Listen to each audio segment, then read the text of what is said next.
महाराष्ट्राची राजधानी असलेल्या मुंबईत पावसाची जोरदार बॅटिंग सुरू आहे। काल मध्यरात्रीनंतर 1 वाजेपासून ते सकाळी 7 वाजेपर्यंत मुंबईतील विविध ठिकाणी 300 मिलीमीटरपेक्षा जास्त पावसाची नोंद झाली। मुसळधार पावसामुळे मुंबईतील जनजीवन विस्कळीत झाले असून रेल्वे वाहतूकसुद्धा ठप्प झालेली आहे। मुंबईत सर्वत्र पाणीच पाणी पाहायला मिळत असून बाहेर पडणे मुश्किल झालं आहे। या सर्व परिस्थितीच्या पार्श्वभूमीवर मुख्यमंत्री एकनाथ शिंदे यांनी ट्विट करत मुंबईकरांना घराबाहेर न पडण्याचं आवाहन केलं आहे। गरज असेल तरच नागरिकांनी घराबाहेर पडा, अन्यथा घरीच थांबा।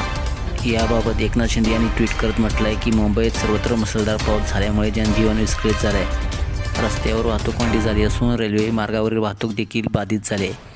ट्रॅकवरील पाणी काढण्याचे काम रेल्वे प्रशासनाकडून सुरू असून लवकरात लवकर वाहतूक पूर्वपदावर आणण्याचे प्रयत्न सुरू आहेत।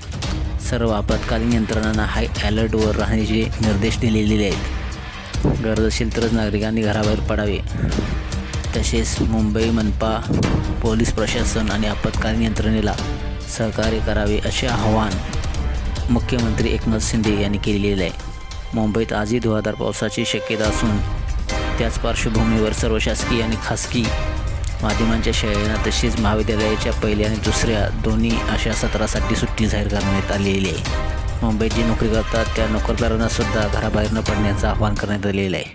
मित्रांनो, अशाच पावसाच्या बातम्यांसाठी आताच तुम्ही एस एस ब्रो स्टाईल या चॅनेलला सबस्क्राईब करा आणि अपडेट राहा। धन्यवाद।